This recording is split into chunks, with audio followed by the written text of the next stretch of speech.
First off, let me start this devlog by saying thank you to you, dear viewer. I got a lot of feedback from a lot of different people, and put quite bluntly, without viewers like yourself watching, I wouldn't have received that crucial advice.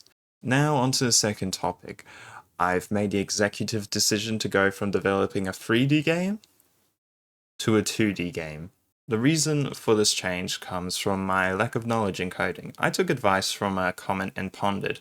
It's probably better if I use the experience of coding a 2D game to learn the basics of coding, so eventually I can evolve that skill into making 3D games without as harsh as a transition if I had just gone into 3D game development with no understanding. There was a slight shame cast upon me in making that choice, thinking that anything I could make with 2D would be a downgrade to anything I could make in 3D. Hindsight, though, that's a bit of a silly opinion I've made, because many games were made in 2D and are often considered masterpieces. Yeah, I mean, you've got Hollow Knight, you've got Hades, you've got Celeste, specifically New Super Mario Bros. 2 for the 3DS, Stardew Valley, for examples. So, in truth, it's not dimensions that limits me, it's merely how I choose to use it, how I take advantage of it. That being said, though, my previous concept for a game just won't work as well as in 2D as it would to 3D. So for now, I'm going to seal away that project for a future Logan.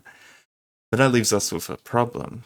We need a new idea. Now, I have a method for generating ideas for creative projects, whether that's in writing or, in this case, games.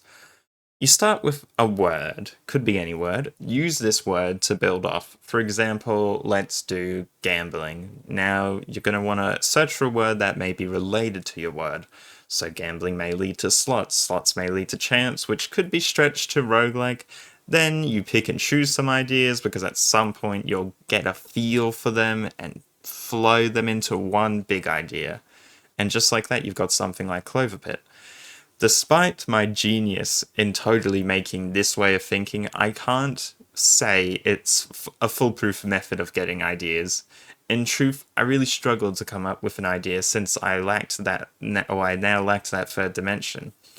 I went through a couple of words, whether that was a game where you parkour as an old guy, try and not break your fragile bones, or an even sort of Zelda-like game where you play as a seal trying to fend off dolphins.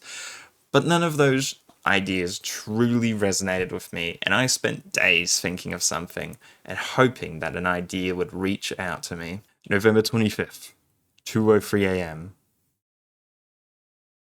Maybe I have to swap out my three musketeers.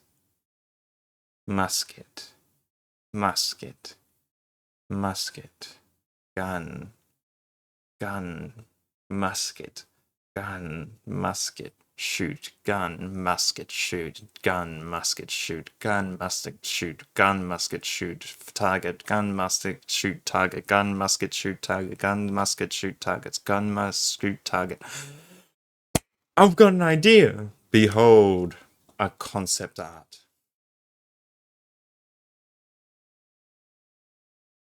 Now, if you want a more digestible version of this idea, it's essentially a roguelike shooter, and for gameplay, I want to say, sort of imagine like Osu, even though I don't play Osu, where you click on those little things. It's not a rhythm game, but you know what I mean. Except you'll be like shooting targets that come towards you, and yeah.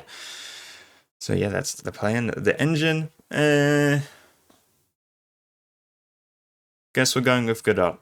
Okay, in all seriousness, I do indeed have reasons for choosing this engine over others. Numero uno, it's pretty good for 2D games, I hear. And numero dos, this is the main reason, I believe it supports C sharp. And that's crucial because once we get confident in that language, the transition to the only mainly 3D engine, Unity, will be super smooth. Okay, Unreal Engine fans, I apologize and I thank you for informing me. Turns out it's not as bad as I thought, just more complex, and sometimes devs don't spend time utilizing its capability optimally, and that leads to its negative reputation. I don't really have a transition to the next part, game development.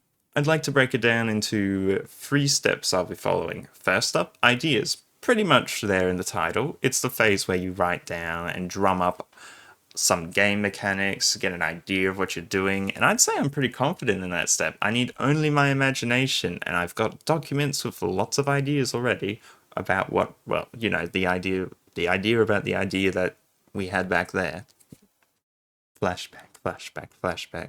Second, the actual coding of the game. A small droplet of sweat rolls down my cheek. Coding doesn't seem the easiest. There inevitably will be that initial learning curve, which is spooky, but with all the guides online, I can probably overcome that with not too much difficulty. Then it's just programming a bunch of then it's programming a base of grey boxes and controls. Seems simple. The biggest fear I have is for when those fabled texts fail me, and I have to do my own problem solving. But all this pales in comparison to the final step, design. As you can probably tell, drawing is not my strong suit, which, even with guides, needs its own time to develop an art style, or, but that isn't even the, isn't, that is, that's half of the step. I have to learn, like, music theory and shit. Like, now, unlike art, at least, I cannot even fathom music in ideas. Like, nothing unique or original plays in my mind. It's just total silence. So in short, I'm not looking forward to that step. Overall though, that's the plan. I can't promise devlogs will be frequent because I'm completely new, and I still want to make other videos, and of course, life. Also, one more big thing. I still want to hear from you guys, so once again, any advice or words of wisdom, be sure to let me know. Yeah, I think that's about it. Thanks, and I'll see you next time. Left link or right link? I can't decide.